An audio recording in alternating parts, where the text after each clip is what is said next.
From the station working for you, this is Good Morning Indiana, streaming now. Well, it is 5 o'clock here on your Wednesday morning. Good morning to you. I'm Lauren Casey. Lauren, good morning. I'm Rafael Sanchez. Here are your headlines on this September the 23rd. We just wanted to get our voices out a bit, get equality amongst the bars and restaurants and nightclubs of Marion County. More than a dozen Indianapolis businesses are now suing the city of Indianapolis over COVID-19 restrictions. The details on what they're asking for. Plus, the CDC is delaying a vote on who should get a coronavirus vaccine first once one becomes available. This morning, why that agency says they need more time. And the death of Justice Ruth Bader Ginsburg has ignited a call for major changes to the High Court, the Supreme Court. Working for you, why some are now calling for an increase in the number of justices. Welcome to Good Morning Indiana on this Wednesday, and I will admit to you, Lauren and Todd, that considering how cool it is outside, it was kind of nice to roll out of bed and just start the living room studio this morning. So I miss being with you in Studio A, but it's kind of nice to, get up and just, Yeah, just walk right in your living room, right? I mean, it is pretty nice out, though, Rafael. A little chilly, you'd have the light jacket on there, Todd, and we are officially into fall today, the first early morning, I guess you could say. And what can people expect? Yeah, the temperatures, even though we're in fall, not much different here this morning than they have been the past few days. That's the good news, as we haven't gotten those real cold temperatures in here yet. And the next couple days are actually still trending more summer-like than they are fall-like. That's the good news. The view this morning, you noticed a little bit of kind of haze out there. We're still dealing with a little bit of the smoke from those wildfires out west. Temperatures this morning are in the 50s, 54 in Indy, 50s the current temperature with clear skies and calm conditions down in the Bloomington area. So we have some high clouds that are out there starting to stream into the area, and then we have some rain down to our south. This is the remnants of Tropical Storm Beta, and the rain's not too far south of Evansville. The problem is it just will have so much of an issue overcoming the dry air trying to move north that we're not going to have a lot of rain in this forecast. However, we will trend, I would think, partly cloudy to mostly cloudy as the day goes on, as we will deal with the clouds from the remnants of Tropical Storm Beta. But even with the cloud cover, it doesn't really impede the temperature much from warming back above normal today as we top off, Lauren, in the mid to upper 70s. All right, Todd, thanks so much. Let's take a look at traffic as folks are heading out there early this morning. Good morning to you in Carmel. Let's take a look up in Hamilton County. This is US 31, a view of the highway there from Rangeline Road, where you can see traffic is pretty quiet this morning. Just a few headlights moving across your screen.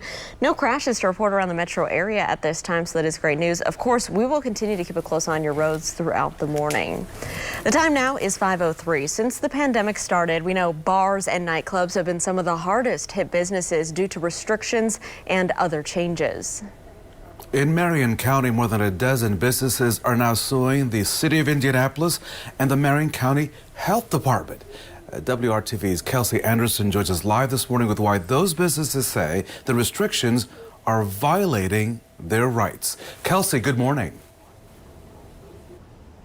Hey, good morning, guys. How's it going? So these bars right here behind me, there's 4 of them just behind me. They're part of that lawsuit. So you have Jokers, Taps and Dolls, 247 and After 6, all of them a part of that lawsuit. And they're saying the restrictions violate their constitutional rights of equal protection under the law by singling out their businesses.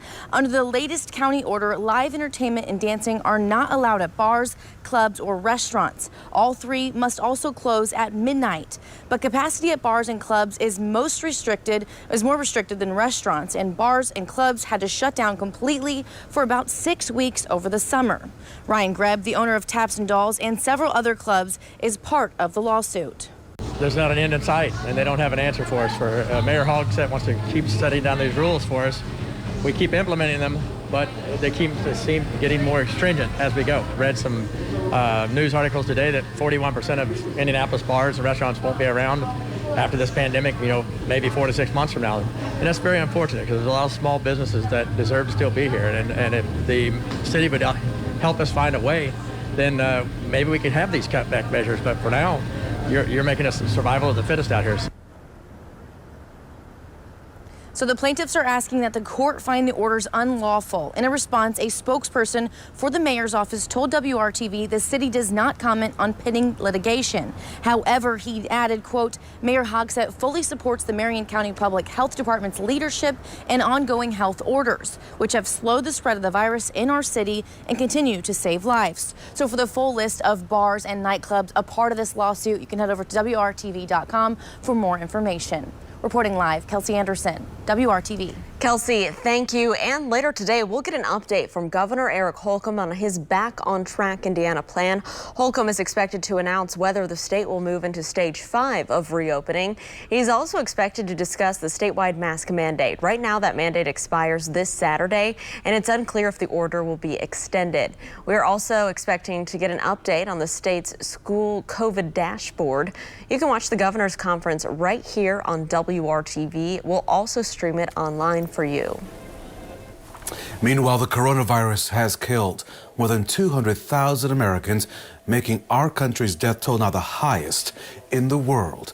In Washington, D.C., a group of volunteers with the COVID Memorial Project remembered the lives lost by placing 20,000 American flags near the Washington Monument facing the White House. Each flag represents every 10 American lives lost to COVID-19. House Speaker Nancy Pelosi planted the final flag, saying that lawmakers need to work together to fight the virus, not each other. Those flags will remain in place through sunset tonight. At 5:06, the CDC has delayed a vote on who should get a coronavirus vaccine first. That vote was expected to happen on Tuesday, but now the panel says it needs to study the issue further. Dr. William Schaffner, an infectious disease specialist and a member of that committee, says there's a general agreement among the group that frontline healthcare workers should be the first to get a vaccine once one is approved, but it's unclear who should be next in line, high-risk individuals or other essential workers. Well, there's no word yet on when guidance from the CDC will be announced.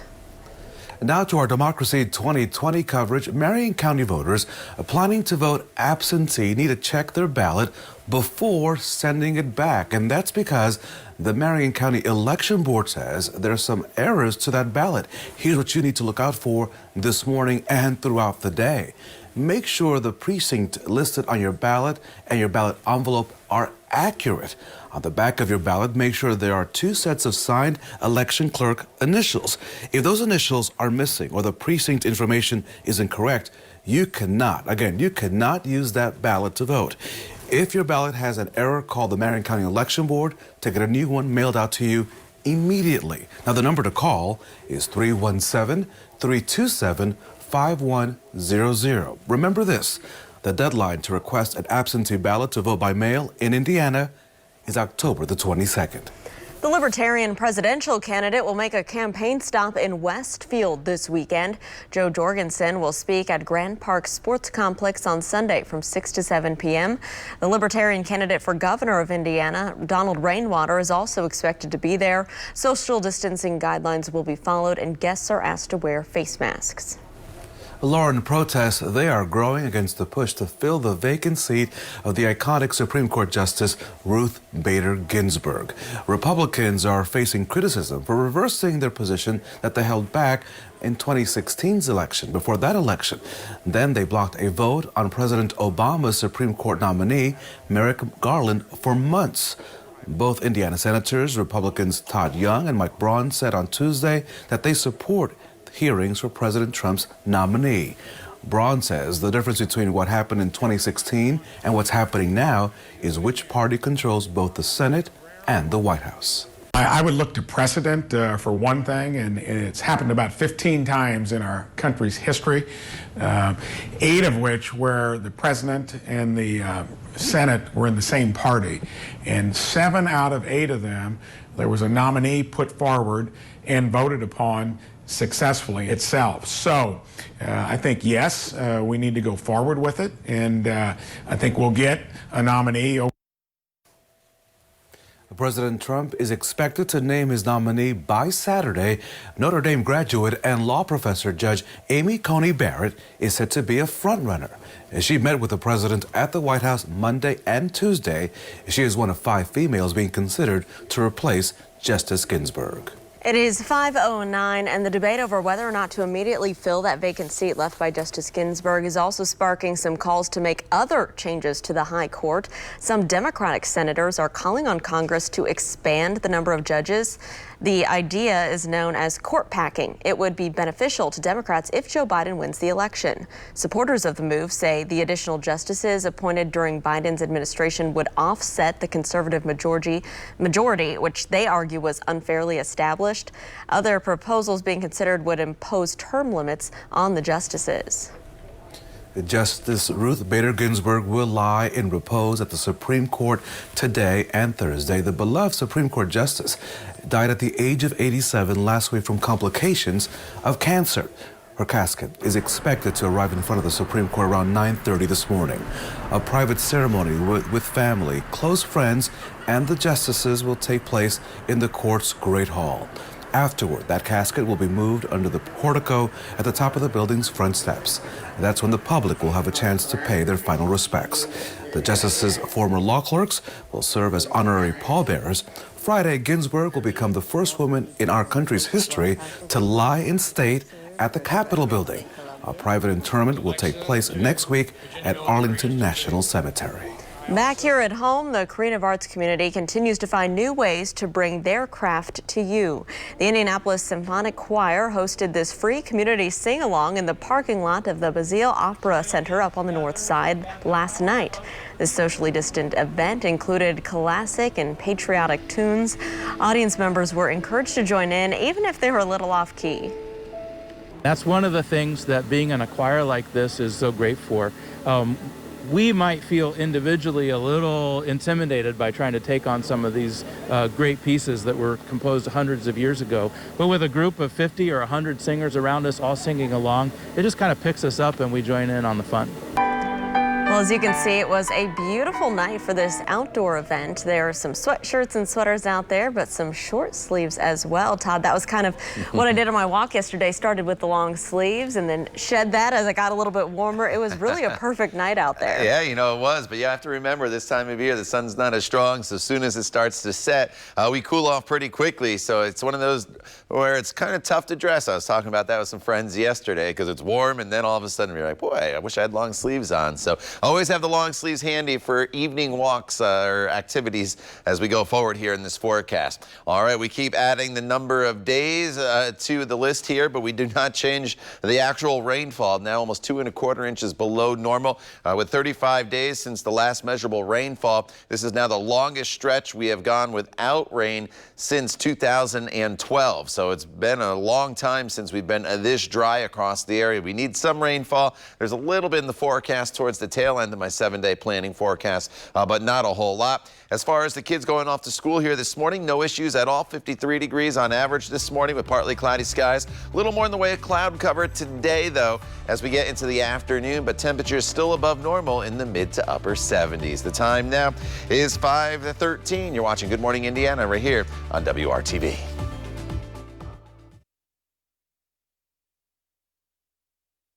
Welcome back to Good Morning Indiana. The city of Louisville remains on high alert this morning as that community awaits a potential decision by the Kentucky Attorney General Daniel Cameron. 6 LMPD officers there are being investigated from the March shooting death of Breonna Taylor. Last week, the city agreed to pay $12 million civil settlement to Taylor's family and agreed to changes in police policy. The state of emergency in the city was declared Tuesday in anticipation of Cameron's announcement. Downtown businesses were boarded up. Streets leading to Jefferson Square Park, the site of a Breonna Taylor memorial and gathering place of demonstrators, are closed to cars. Louisville Mayor Greg Fisher said that he wanted to make the safe space for potential protesters, but also keep everyone safe. But protesters say all of the precautions are creating a sense of unease. At 5:17, Kobe Bryant's widow is suing the LA County Sheriff's Department. Vanessa Bryant says that photos from the helicopter crash that killed Bryant, their daughter Gianna, and 7 others were leaked to the public. The lawsuit claims that 8 of the deputies took photos on their personal phones of the January crash. Those photos were allegedly shared in a setting unrelated to the investigation. In one instance, the lawsuit claims that a bartender overheard a deputy use a photo to brag and try to impress a woman. The civil claim seeks undisclosed damages for what it calls civil rights violations, negligence, emotional distress, and a violation of privacy. Raphael? We have been living in a season of simply wild weather. The flooding on the Gulf Coast caused by, of course, those hurricanes, the wildfires out west, and as fall officially begins, it's offering no weather relief in parts of the country. So let's take you out there. Emergency responders in Texas are plowing through waist-deep floodwaters dropped by Tropical Storm Beta. Parts of Texas and Louisiana will continue to deal with heavy rain today and a potential for more flooding until the system weakens and moves eastward. And later, in another state, land so dry it's perfect fuel for raging fires. The catastrophic Bobcat fire that we've seen now for several days is one of the largest in Los Angeles County. It has forced a series of evacuations and scorched more than 109,000 acres so far. The end of the hurricanes and the wildfire seasons are still weeks away. And Todd, all we want before Christmas is just a little rain. Just a little bit. Yeah. Not a whole lot. Just a little. I know. It's so dry out there, Raphael. The grass is going dormant unless you've been watering it, and grass always will bounce back. But if you have some trees out there in your yard or some plants that you really want to keep alive, make sure you water those with this current little mini drought that we're dealing with. You have to go back to the end of August to find any decent rainfall in Indianapolis. They had a little bit in earlier September to the north and down towards Bloomington, but overall the state running very dry. As we break down today for you, partly cloudy skies this morning. So we start off with some sunshine, but the overall trend will be for the clouds to kind of increase as we get into the evening hours. The good news is temperatures today will be running at or above normal for afternoon highs. 49 right now in Greencastle, 54 in Indy, 56 is the current temperature in Martinsville, and 49 in Richmond. So it's a pleasant morning for us. You may need the light jacket as you get going, and these temperatures will just drop off maybe another degree or two for overnight lows, and then once the sun comes up, we'll start to warm into the 60s pretty quickly. But notice the clouds starting to stream into the area. Here's the rainfall, and it's making its way now into southern Kentucky, but it's just not advancing much north of that. This is a 3-hour loop for the radar in the satellite picture. We can see the clouds moving in, but those rain showers, a couple of them may try to sneak in here later on this afternoon and into the evening hours, but I don't think they're going to be very successful. It may look like it on radar if you pull up the Storm Shield app on your phone, but those showers going to evaporate before they hit the ground. 80 today in Lafayette, 78 in Marion, 79. The high temperature in Anderson, mid-70s here through the central portion of the state. And then as we work our way down into the Columbus area, 77 today, 76 in Seymour. So actually a few degrees cooler today in southern locales, and that's just due to the clouds probably being a little bit thicker later on this afternoon and into the evening hours. So this evening, temperatures will be falling into the 60s with a mostly cloudy sky, and then for tomorrow, back down into the 50s for overnight lows. So it's not too bad tomorrow for low temperatures, and then throughout the day tomorrow, we start off with a little bit of cloud cover, and then as that storm system to our south moves off, we'll work more in the way of sunshine in throughout the afternoon tomorrow. Temperatures back into the upper 70s, and then eventually by the time we get to Friday, look at this, 80 degrees with sunshine, and then as we continue into your weekend, Saturday, I've pulled the rain out of the forecast, 83 degrees, still a few spotty showers possible on Sunday as the first cold front goes through, but not a lot of rainfall. And then a stronger cold front comes through Monday into Tuesday, and look what that does to the temperature. Raphael drops it all the way down into the mid-60s. Todd, a well-known store, Bed Bath & Beyond, is closing more than 60 stores by the end of this year, including several locations here in the Hoosier State, here in central Indiana to be specific. 63 stores are set to close as part of restructuring because of COVID-19. Already in July, the company said it would be closing about 200 stores over 2 years. And last month, it announced 2,800 jobs would be eliminated to try to tighten up their finances. The Indiana locations set to close include 2 in Indianapolis, 1 in Bloomington, and 1 in Maryville. Lauren? Well, meteorologist attitude towards Rick Astley went from cloudy to sunny after being surprised by a visit from the 80s singer. See this hilarious interaction coming up next.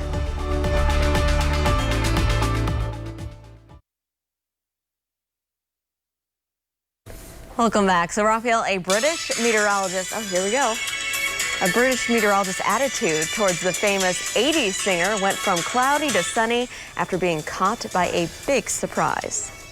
I couldn't help myself. Those of us of a certain age Yeah. have the music on our iPod, right? So when it came time to introduce Rick Astley, right, a BBC breakfast show host, Charlie State, asked his co-host, Matt Taylor, what he thought about the singer. But little did Taylor know that the next guest coming up on the show was Astley himself. Initially, he said he wasn't a big fan of the singer, but after learning that Astley was listening in during the chat, Taylor quickly changed his position. But as you can imagine, the damage was done, and the interaction has since gone viral. Take a look this morning on Good Morning Indiana. Louise, back to you both. Oh, thank you. Matt, are you a Rick Astley fan? Not a massive one. That was That was the wrong thing to say. He's listening, and he's coming up in just a moment. Love Rick Astley, best. Grew up with him. Great. He's coming up. He's coming up next, so we'll be very pleased to hear that. There he is now. He's listening in. Look, he heard everything you said, man. The damage is done. Yeah, the damage is done. You always have to think about who's in the green room, like who's in the green room right now, right? Right. You never know. When he realized his blunder, Taylor turned that surprised look into his Twitter page profile photo. Meanwhile, Astley points were laughing as much, if not more, than the anchor team. He later tweeted, "All is forgiven," as it should be, right? Because, listen, that weather guy's gonna dance to Rick Astley's song at some wedding somewhere around the world, Yes. no matter what, all right? We would never do that to you, Todd. Never, ever. Well, from now on, I'm going to be careful of what I say I about love everyone. music artists I like and I don't like. I'll tell you that for sure. All right. Beyonce is in the green room. Beyonce's in the green room, by the Oh, way. man. All right. Outside right now, we're dealing with temperatures that are in the 40s and 50s.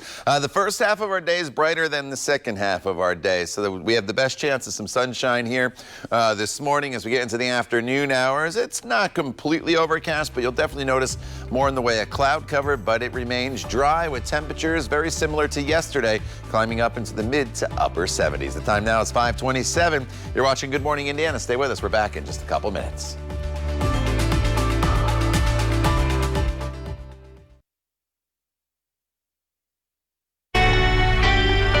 From the station working for you, this is Good Morning Indiana, streaming now. Bars and nightclubs in Indianapolis taking a stand against the COVID-19 restrictions. We're working for you at 5:30 and breaking down the demands business owners are making in a lawsuit against the mayor and the city.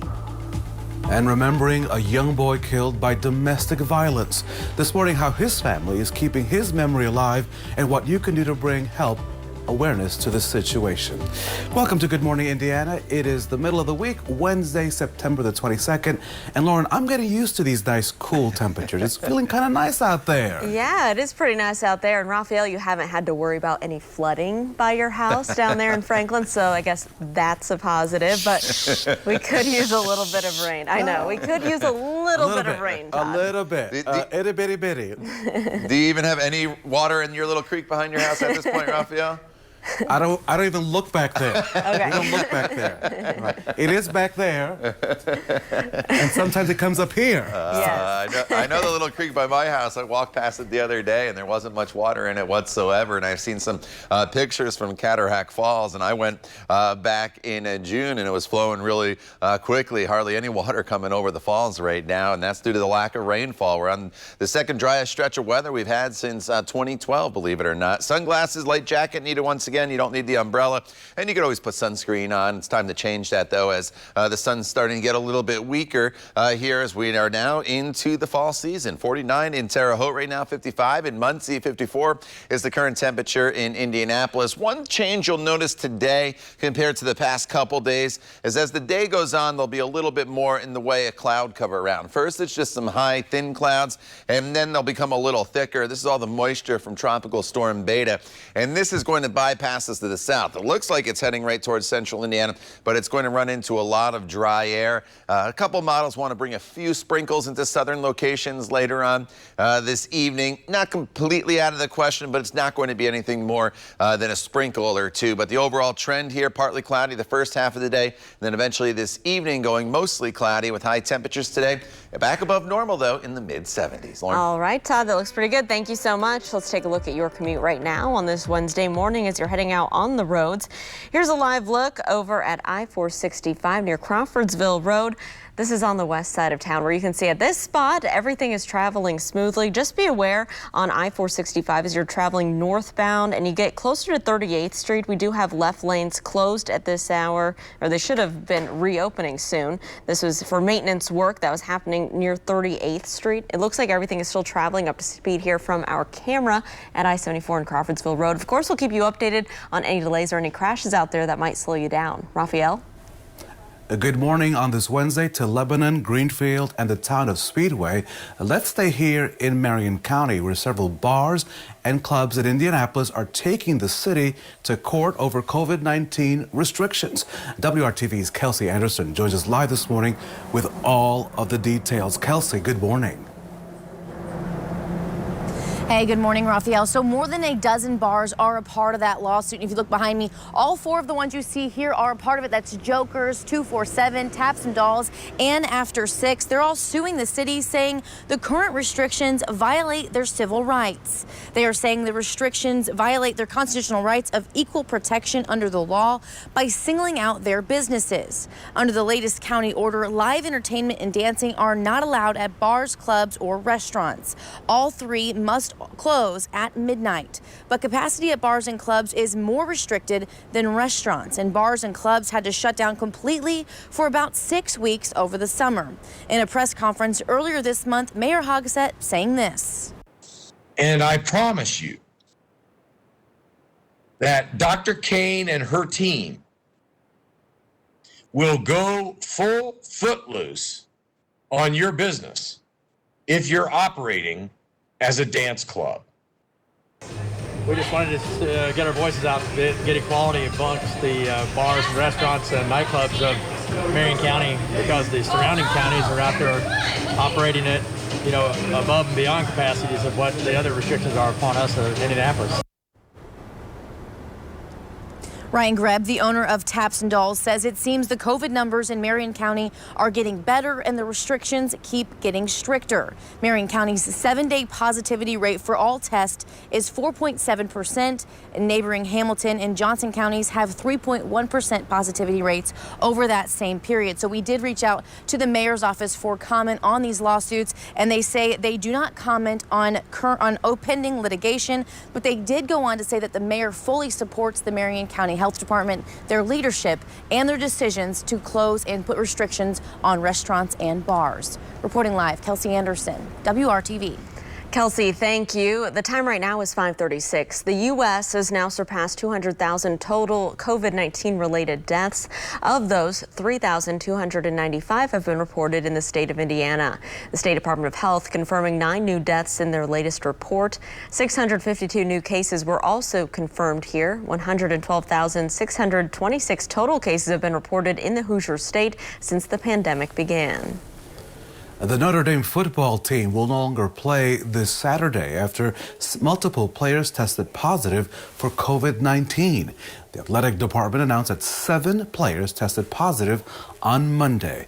That, combined with testing last week, means that 13 total players are now in isolation. Officials are now in the process of rescheduling this weekend's game against Wake Forest. All Notre Dame football-related activities are on hold until further testing is completed.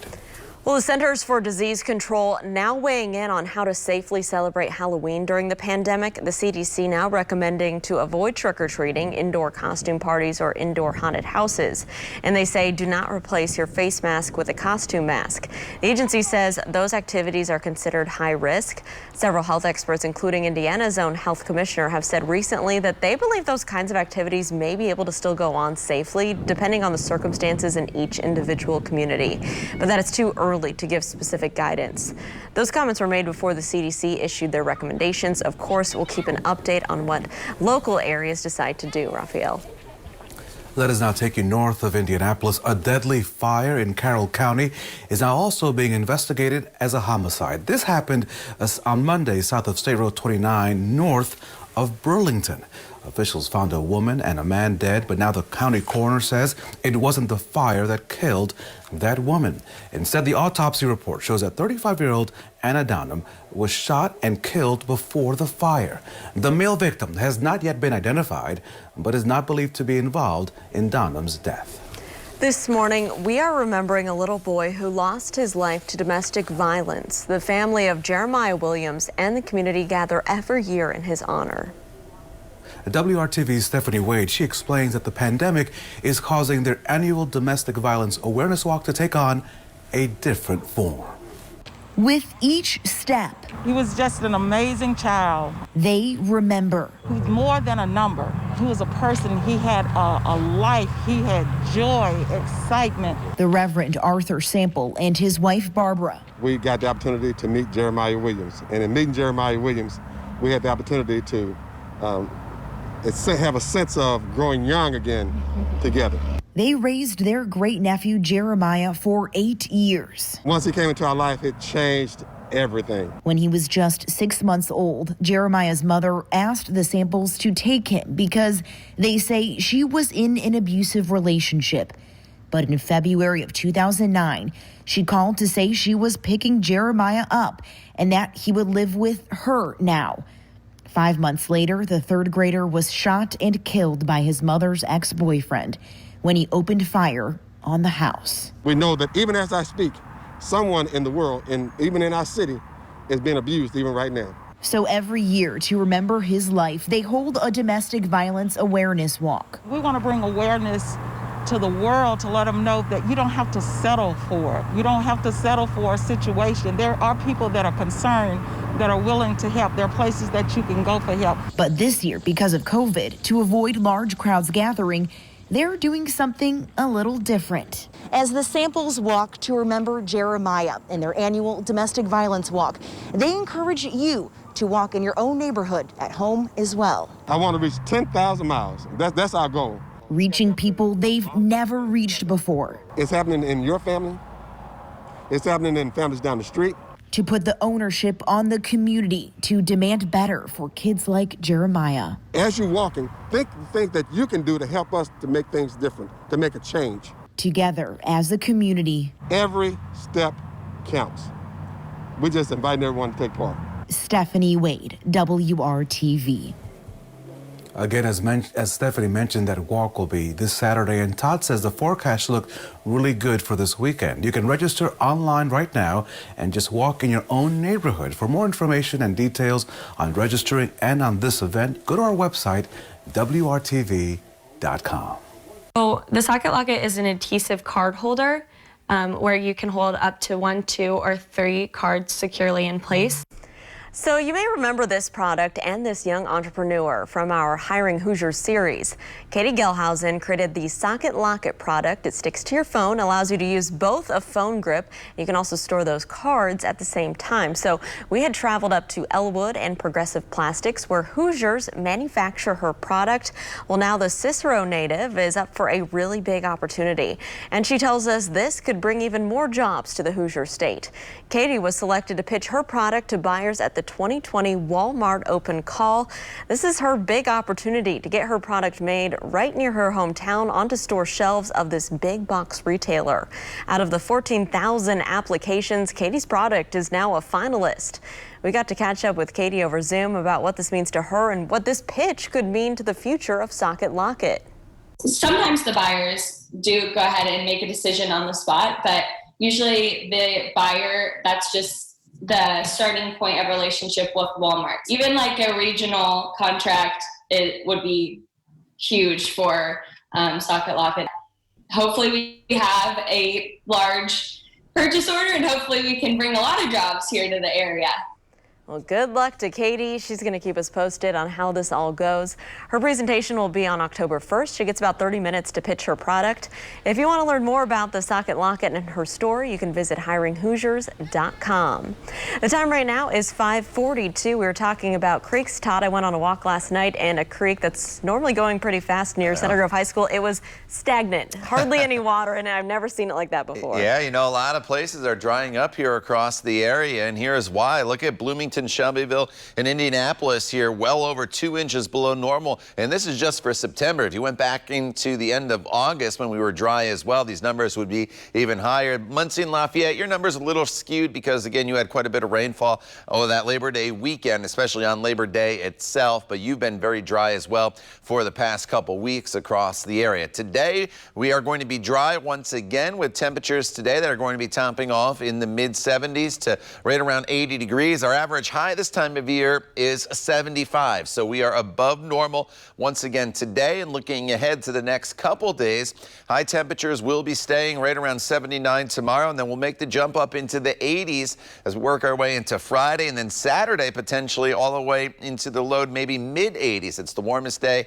of not only the weekend, but the next 7 days. If you're looking for more fall-like air, well, I have that for you as well coming up in your 7-day planning forecast. We'll let you know when that arrives in just a few minutes.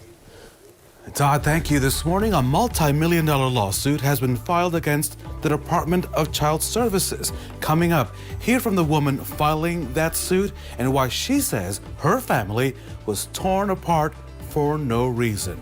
On this Wednesday, we want to thank you for starting your day with Good Morning Indiana. You're watching WRTV.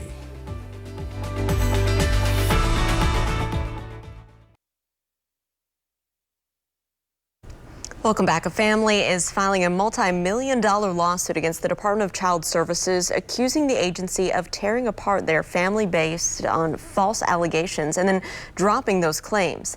Adam Huff and his wife claimed that their 2 children were taken from them in 2018 after a family member falsely accused Adam of sexually abusing their teenage daughter. According to the Huffs, Indiana DCS allowed the minor to be interviewed without a parent present in the investigation. The family was then separated for several months. When this is all said and done, with every breath of our being, we're going to fight to see that this actually gets reformed somehow, some way, so children are truly being protected. Attorneys for the family say the goal of the lawsuit was to hold DCS accountable and compensate the family for the violation of their civil rights and emotional distress. They are seeking $3 million in damages. We asked DCS to respond to the allegations mentioned in that lawsuit. A spokesperson tells us, quote, state and federal confidentiality laws prohibit DCS from disclosing information, including even if a child is in DCS's care. The agency investigates allegations of child abuse and neglect and makes recommendations to the court based on the evidence at hand. DCS is charged with ensuring the safety of Indiana children, whether that's providing services, support, and resources to maintain the family or removing a child from a home due to abuse or neglect, end quote. It is 5:49 here on our Wednesday. Let's get a check of our forecast right now. What can folks expect as they head out for this Wednesday, Todd? You know, as you walk out the door, it's more of the same. You're used to this. Grab the light jacket. You'll need that for a few hours this morning. And then once we get past the next couple hours and the sun comes up, we'll have plenty of sunshine in the forecast, at least to start your day. 54 degrees in the city right now.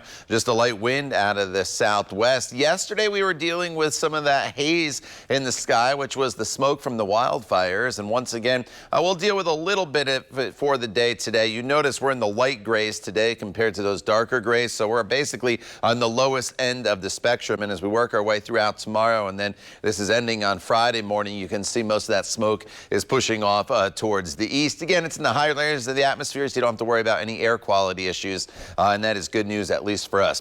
Bunch of 49s here from Greencastle to Sullivan, also in Greenfield. It's 48 right now as you make your way into the Richmond area. Otherwise, everybody else sitting in the 50s on this Wednesday morning, and we'll be in the 50s through about 9 a.m. and then with lots of sunshine here this morning, we'll bounce up into the 70-degree range as we get closer to the noon hour, although the trend throughout the afternoon will be to build a little bit in the way of cloud cover here into central Indiana. But even as we build in some of that cloud cover, we're not worried about the temperatures today. They will be above normal, anywhere from about 76 to 80 degrees depending on where you live. One thing you will notice, and I mentioned it, was a little more in the way of cloud cover, and you can see a little bit of that cloud cover starting to stream in here already, and it's part of Tropical Storm Beta, or what's left of it, making its way through parts of Texas all the way up into the Memphis area. But this rain's not going to make it a whole lot further to the north. You'll see on TrueCast here that we do have a little bit of green showing up, but this is not going to reach the ground. The air is so dry that a lot of this is just going to evaporate before it makes it to the ground. The best chance for any sprinkle, and it shouldn't be anything more than that, will be from Seymour down towards the Ohio River. But we all kind of see more in the way of clouds throughout the evening hours tonight, with temperatures that will be in the mid-60s. Tomorrow, it starts off the opposite of today. Starts off with a little more in the way of cloud cover and temperatures in the 50s. Then as the day goes on, more and more in the way of sunshine as the remnants of beta push off towards the East Coast. As that happens, it'll set us up for a warmer weekend ahead. As we work our way into Friday, we're up to 80 degrees, low 80s on Saturday, taking the rain out of the forecast on Saturday. Still left a few scattered showers in on Sunday. That's the first cold front that comes through. Probably not a lot of moisture with that one. And then a stronger cold front comes through Monday night into Tuesday. That's probably the better chance of some rain. But look what it does to the high temperature, going from 83 on Saturday to highs on Tuesday only in the mid-60s. And that might even be a little bit generous as we settle into a much cooler weather pattern next week.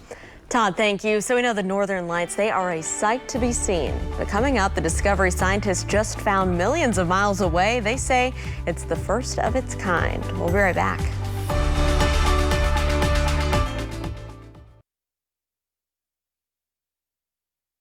This morning, an out-of-this-world discovery. The Rosetta mission has just discovered that the comet 67P has its own northern lights. NASA says this is the first time an ultraviolet aurora has been detected on a celestial object that is not a moon or a planet. Now, the findings were just released in the journal Nature Astronomy. Rosetta, which was launched in 2004, is the most accomplished comet hunter in space exploration. It orbited 67P from August 2014 through September of 2016. But on my own telescope, I only follow two stars, at least on Twitter. That's 67 Clawson and 67 Casey. Good day. We like the way you think there, Raphael. All right, outside right now, temperatures are in the 40s and 50s. Logansport, the cool spot at 46 degrees, 54 in Indy, 51 in Bloomington. WRTV Storm Team radar, nice and quiet. Radar's not going to know what to do here in central Indiana when we eventually do get some rain showers in here. Mostly sunny to start today. We do bring in more in the way of clouds later on this afternoon, but it's another dry day for us with high temperatures above normal in the mid to upper 70s. Todd, thank you. Many companies we know are working on plans to bring their employees back into the office. Coming up new at 6 o'clock, how one company is making things easier for employers to rebound. Plus, the Shelby County Planning Commission making changes to its solar panel ordinances. Next and new at 6:30, why residents say the changes may be long overdue.